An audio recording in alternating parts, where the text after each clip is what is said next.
Israel अपने fighter में missile fit कर रहा था।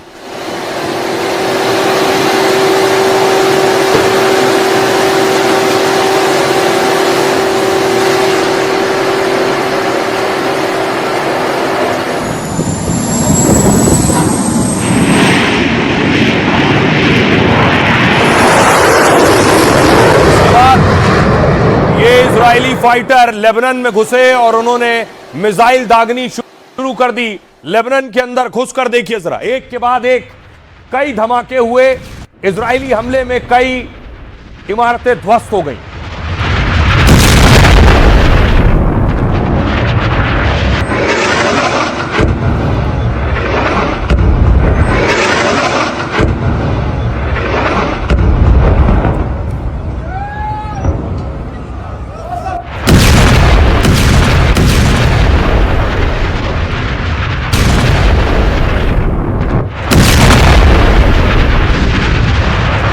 सवाल यह है कि जब सीजफायर हो गया है, युद्ध विराम हो गया है, तो फिर नेतन्याहू के हमले क्यों नहीं रुक रहे हैं? इजरायली हमला लेबनान में, लेबनान की सड़क पर आप देख रहे हैं, यहां मिसाइल अटैक हुआ है और उसके बाद धमाका हुआ जोरदार।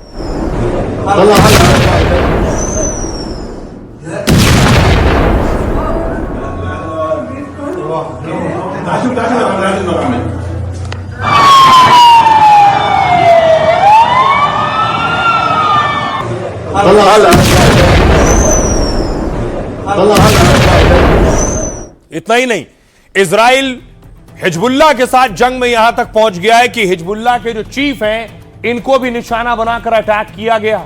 लेकिन हिजबुल्लाह चीफ के ठिकाने पर अटैक हुआ और भतीजा मारा गया है। तस्वीर देखिए, यह जो अटैक है नेतन्याहू का, हिजबुल्लाह चीफ का भतीजा ढेर हुआ है।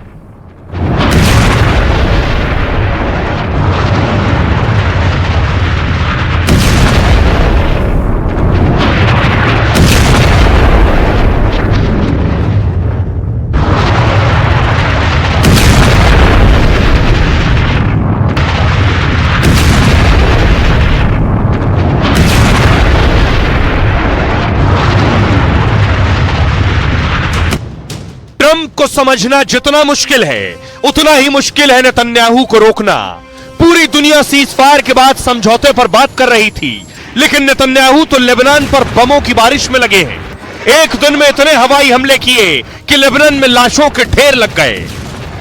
यह है यहाँ की हालत, और ये बिल्डिंग बहुत बड़ी थी। ये देख, अपार्टमेंट्स इतनी कई मंजिलों वाली रिहायशी बिल्डिंग्स, उनको तबाह कर दिया गया है। हर तरफ तबाही के मंजर हैं। ईरान से यूरोप तक खलबली मची है। ईरान अब शांति वार्ता को लेकर आंखें दिखा रहा है और सीजफायर पर खतरा मंडरा रहा है, लेकिन फिर भी नेतन्याहू रुकने को तैयार नहीं। नेतन्याहू ने तो साफ कह दिया है कि जब तक हिजबुल्लाह को खत्म नहीं कर देंगे, रुकेंगे नहीं, चाहे भले ही फिर से जंग भड़क जाए या तबाही शुरू हो जाए। मेरे पीछे लेबनान का इलाका है। इसी इलाके को लेकर सीजफायर में कई परेशानियां आ रही हैं। इजराइल ने साफ कर दिया है कि सीजफायर का हिस्सा लेबनान बिल्कुल भी नहीं है, और इजराइल ने कहा है कि वो अपनी कैंपेन जो उन्होंने हिजबुल्लाह के खिलाफ शुरू की है, वो उसे बिल्कुल भी खत्म नहीं करेंगे। हिजबुल्लाह के एक चीफ थे नसरुल्लाह, जिसे मारा नेतन्याहू ने। हिजबुल्लाह के दूसरे चीफ बने, उन्हें भी टारगेट किया। सीजफायर के बाद नेतन्याहू रुकने का नाम नहीं ले रहे। लेबनान के बेरूत से टायरे तक इजराइल भारी कोहराम मचाने में लगा। इजरायली सेना ने 10 मिनट में 100 से ज्यादा हवाई हमले किए। 50 फाइटर जेट से लेबनान के 10 शहरों में एयर स्ट्राइक की है। हमले से एक दिन में 250 लोग मारे गए। लेबनान में करीब 1500, लगभग 1500 लोग घायल हो गए। लेबनान इसे नरसंहार और नेतन्याहू को किलर मशीन कह रहा है, जबकि इजरायली सेना कह रही है कि हिजबुल्लाह के खिलाफ ये उनका ऑपरेशन है। हमने हिजबुल्लाह के 100 से ज्यादा कमांड सेंटर को निशाना बनाया है, उसके 10 मिसाइल, रॉकेट और बारूद भंडार को तबाह कर दिया है। पुल के बाद उन 2 रास्तों को भी उड़ा दिया है जहां से हथियार ले जाते थे। इस बीच हिजबुल्लाह चीफ नईम कासमी के मारे जाने की खबर आई पहले, बाद में आईडीएफ ने कहा कि हिजबुल्लाह चीफ के भतीजे को हमने ढेर कर दिया। नईम कासमी का सचिव और भतीजा अली यूसुफ हर्शी बेरूत में उस वक्त मौजूद था। हर्शी हिजबुल्लाह चीफ के दफ्तर और उनकी पूरी सुरक्षा को देखता है। वो हिजबुल्लाह लड़ाकों तक हथियार पहुंचाने की अहम कड़ी थे। मुश्तबा के बगल में जो खड़े हैं ये हिजबुल्लाह चीफ है, लेकिन एयर स्ट्राइक कर इस कड़ी को खत्म कर दिया है नेतन्याहू ने। जब तक हिजबुल्लाह के आतंकियों का पूरा सफाया नहीं हो जाता, इजराइल रुकेगा नहीं, वो इसी तरह लेबनान पर हमला करता रहेगा। सुनिए जरा नेतन्याहू क्या कह रहे हैं। ईरान पहले से ही कहीं ज्यादा कमजोर है और इजराइल पहले से ज्यादा मजबूत। अभी भी कुछ लक्ष्य बाकी हैं और हम उन्हें जरूर हासिल करेंगे। हम किसी भी समय लड़ाई फिर से शुरू करने के लिए तैयार हैं। हमारी उंगली ट्रिगर पर है। लेबनान के अंदर सिविलियन वॉर क्राइम्स करना शुरू किया है। पिछले 70-80 साल का इनका इतिहास है वॉर क्राइम करने का। गाजा में इन्होंने वॉर क्राइम किया। हिंद रजब नाम की बच्ची को जिस तरह से इन्होंने मारा, और पूरे बहुत सारे इतिहास हैं। इजराइल का इतिहास है वॉर क्राइम करने का, उनका शौक है इंसानी खून बहाने का। तो आपको सवाल ये पूछना चाहिए कि ये जो कत्ले आम हुआ है, इजराइल ने ऐसा क्यों किया? क्योंकि इजराइल की प्रवृत्ति है, क्रूर है, खूंखार है, खून बहाता है, इंसानों का, बच्चों का, औरतों का खून बहाता है। अब इसका नतीजा क्या होगा? इसका नतीजा क्या होगा? वो ये होगा कि दोबारा ये सीज फायर की बात खत्म हो जाएगी। अगर ईरान ने डिसीजन लिया, दोबारा जंग होगी तो स्ट्रेट ऑफ हॉर्मुज बंद होगा, बाबल मंदब बंद होगा, पूरी दुनिया में आर्थिक संकट आएगा। इजराइल ने लेबनान पर 100 से ज्यादा हमले किए और इन हमलों में 250 से ज्यादा लोगों की मौत हुई है। लेबनान में हमारे सहयोगी नजीर मसूद मौजूद हैं, जरा उनकी रिपोर्ट देखिए। इजराइल की बेइंतहा बमबारी से बड़ी तादाद में लोग मारे गए हैं, कई लोग गायब हैं, 1100 से ज्यादा लोग कल जख्मी हुए और जख्मियों में से कहीं एक की हालत गंभीर है। और यह है यहाँ रेस्क्यूअर्स यहाँ कोशिश कर रहे हैं। यहाँ जो कुछ भी निकले, कहा जाता है कई लोग अभी ट्रैप हैं। ये देख लीजिए, अभी ये आग भी जुलस रही, ये देख लीजिए आग अभी है। ये बेसमेंट है, ये है यहाँ की हालत। और ये बिल्डिंग बहुत बड़ी थी, ये देख अपार्टमेंट्स इतनी कहीं मंजिलवारी रिहायशी बिल्डिंग्स, उनको तबाह कर दिया गया है। हर तरफ तबाही के मंजर हैं और अंदाजा यह है कि शायद किसी के बचने की यहाँ कोई उम्मीद नहीं है। ये पूरी तरह तबाही का मंजर है, हर तरह तरफ से तबाही और बर्बादी का मंजर है। जितने भी लोग यहाँ थे, किसी को मालूम नहीं था कि बमबारी हो रही है, और उसमें आप अंदाजा कीजिए कि नुकसान कितना हुआ होगा। तो ये है यहाँ इस जगह पे तबाही और बर्बादी की कहानी। रेस्क्यूअर्स कोशिश कर रहे हैं कि किसी को बचाया, लेकिन अगर जो फंसे अंदाजा नहीं है कि कोई इतनी बमबारी में बच गया होगा। ये सच है कि लेबनान में भारी तबाही मचाई है। लेबनान में सिर्फ आज के हमले में और कल रात के हमले में जान माल का बड़ा नुकसान हुआ है। ये लेबनान की तस्वीरें देखिए जरा, जगह जगह इमारतें तबाह हो गई हैं।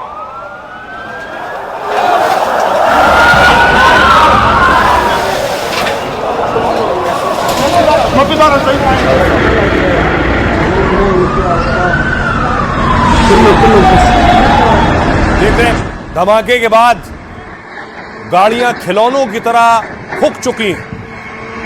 एक बड़ा इलाका पूरा मलबे में तब्दील हो चुका है। जेसीबी लगाई गई है, एम्बुलेंस लगाई गई है।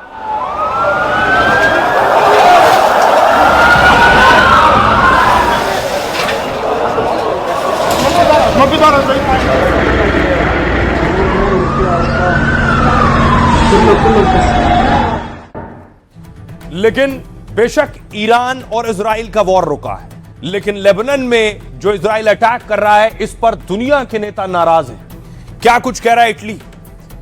इटली का कहना है लेबनान के आम नागरिकों पर बमबारी गलत और बहुत खतरनाक है। हम नहीं चाहते कि फिर से कोई दूसरा गाजा बने। दुनिया एक खतरनाक मोड़ के करीब पहुंच चुकी है, लेकिन अब शांति का एक नाजुक मौका मिला है, तो जिद छोड़कर इसे मजबूत करना जरूरी है। चीन कह रहा है मिडिल ईस्ट में स्थिरता लाने की बहुत जरूरत है। सभी पक्ष सीजफायर का फायदा उठाएं और शांति लाएं। हम भी युद्ध खत्म करने की कोशिशें जारी रखेंगे। फ्रांस का कहना है लेबनान पर हमले किसी कीमत पर मंजूर नहीं है। सैन्य कार्रवाई इस समझौते को कमजोर कर सकती है, इसलिए इजराइल से तुरंत हमला रोकने की अपील करते हैं। यूरोपीय संघ का कहना है ईरान का सीजफायर लेबनान तक बढ़ाया जाना चाहिए। इजराइल के हमले से युद्ध विराम कमजोर पड़ रहा है, वो हमले रोके और हिजबुल्लाह भी हथियार छोड़े। ब्रिटेन का कहना है लेबनान में जारी हिंसा से पूरे इलाके में टेंशन बढ़ गई। मौजूदा हालात में लेबनान को सीजफायर से बाहर रखना है। मिडिल ईस्ट की शांति के लिए सही नहीं होगा। ऑस्ट्रेलिया का कहना है अमेरिका ईरान सीजफायर लेबनान पर भी लागू होना चाहिए। 14 दिन का सीजफायर समझौता एक सकारात्मक कदम है, लेकिन स्थायी समाधान में बदलना बेहद जरूरी है। सुनिए जरा क्या कुछ कह रहे हैं ऑस्ट्रेलिया के प्रधानमंत्री और अमेरिका के उपराष्ट्रपति। ऑस्ट्रेलिया का मानना है कि सीजफायर लेबनान में भी होना चाहिए था। हम इस पूरे इलाके में शांति देखना चाहते हैं। ईरानियों को लगा कि युद्ध विराम में लेबनान भी शामिल है, जबकि ऐसा बिल्कुल नहीं था। हमने कभी ऐसा वादा नहीं किया था। हमने कभी ऐसा संकेत भी नहीं दिया था कि ऐसा होने वाला है। अब देखिए, इजराइल अगर अटैक कर रहा है लेबनान पर, हिजबुल्लाह पर, तो हिजबुल्लाह भी हमले कर रहा है। यह है हिजबुल्लाह की क्रूज मिसाइल। ये क्रूज मिसाइल इजराइल पर दागी हिजबुल्लाह ने।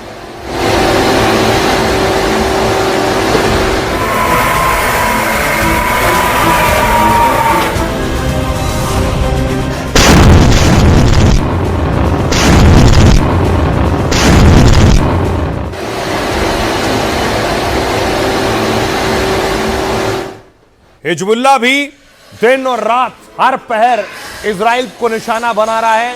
जो हथियार उसे ईरान से मिले हैं, ऐसा दावा है।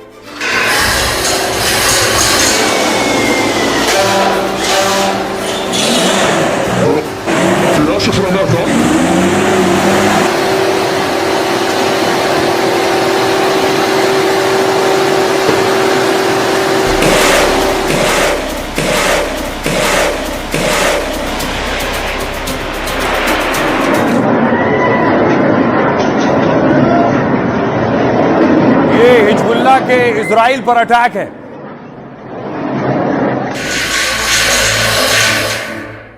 अब आपको बताऊं कि आखिर ये हिजबुल्लाह है कौन। बीच में ईरान और इजराइल के हिजबुल्लाह कहां से आ गया, ये लेबनान में क्या करता है, और ये सेना आखिर ईरान के लिए क्यों लड़ रही है।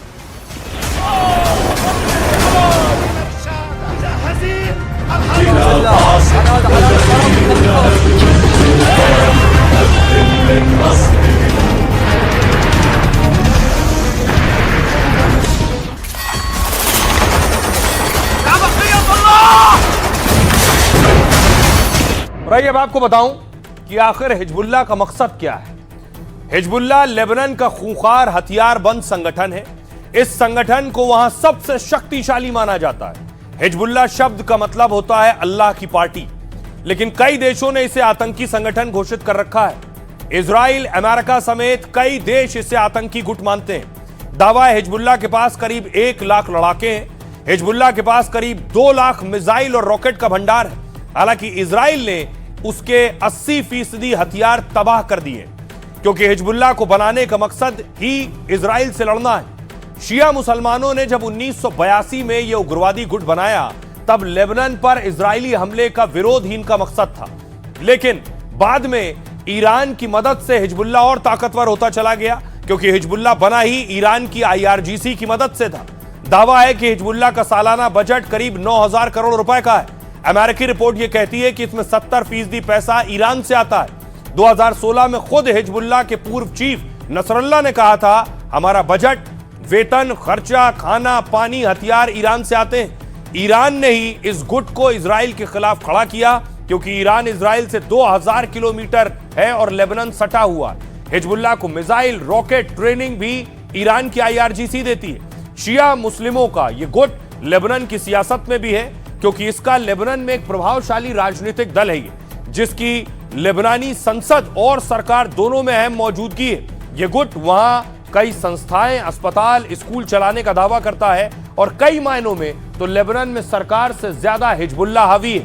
लेकिन इजराइल इसे अपने बॉर्डर पर दुश्मन मानकर खत्म कर रहा है। सुनिए जरा डिफेंस एक्सपर्ट यूके देवनाथ क्या कह रहे हैं। लेबनान के ऊपर इजराइल इसलिए लगातार हमले कर रहा है क्योंकि लेबनान में 40,000 से ज्यादा हिजबुल्लाह के लड़ाके हैं। इनके पास 20,000 से ज्यादा जमीन पर फायर करने वाली मिसाइलें हैं। इजराइल ने तय कर लिया है कि वंस फॉर ऑल लेबनान में हमला करके दक्षिण लेबनान में लिटारी नदी तक जितने भी हिजबुल्लाह के कमांड एंड कंट्रोल सेंटर हैं, स्टोरेज भंडारण साइट हैं, उन सबको नेस्तनाबूद कर लेगा। अब देखिए ये हिजबुल्लाह की कहानी है। अब आपको लिए चलता हूं ईरान। ईरान में जंग रुकने के बाद ईरानी राष्ट्रपति आज सड़कों पर थे और लोगों के बीच थे।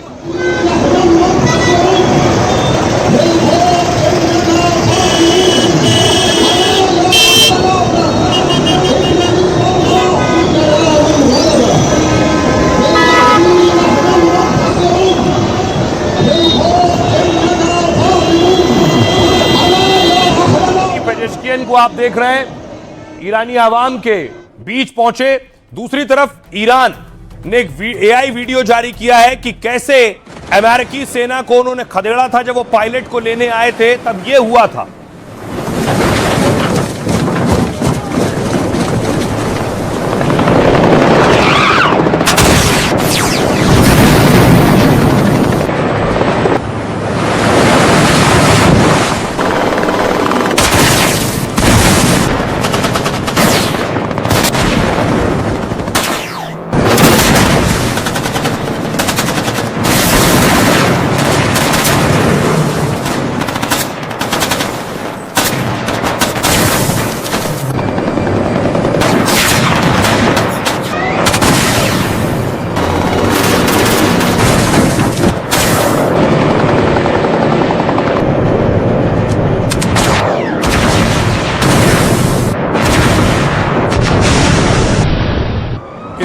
के जरिए ईरान ये कहना चाह रहा था कि अमेरिका C-130 लेकर आए थे ईरान की जमीन पर, उनकी सेना आई थी ईरान की जमीन पर पायलट को ले जाने के लिए, लेकिन हम उसके ऊपर टूट पड़े। उसका C-130 भी हमने गिरा दिया, उसके ब्लैक हॉक भी हमने गिरा दिए और यहां से अमेरिका भागने पर मजबूर हो गया।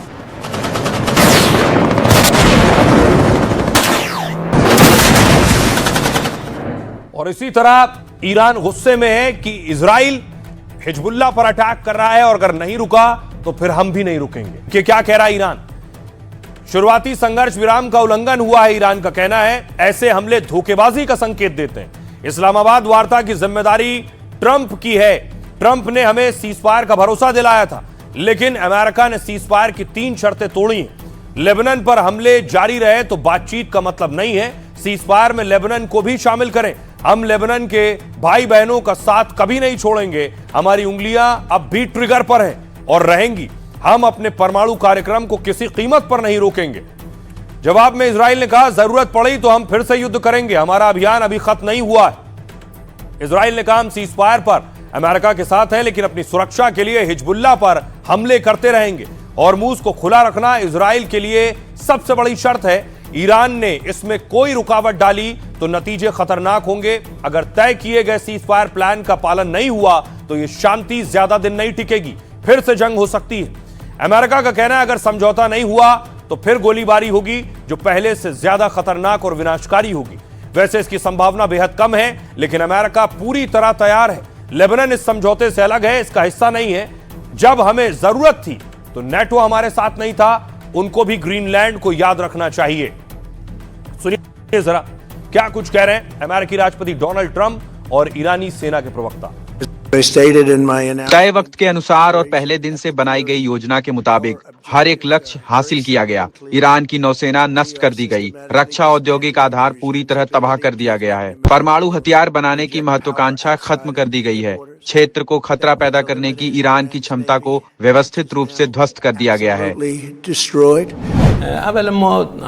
खासकर ट्रंप ने साबित कर दिया है कि वे बिल्कुल भी भरोसेमंद नहीं है। हमारा हाथ ट्रिगर पर है और हमारे कान सर्वोच्च कमांडर के आदेश पर हैं। दुश्मन ने 2 दौर की बातचीत में दिखा दिया कि वो भरोसे के लायक नहीं है, लेकिन उसे जो झटके लगे उन्हें देखते हुए हमें उम्मीद है कि वह समझदारी से काम लेगा।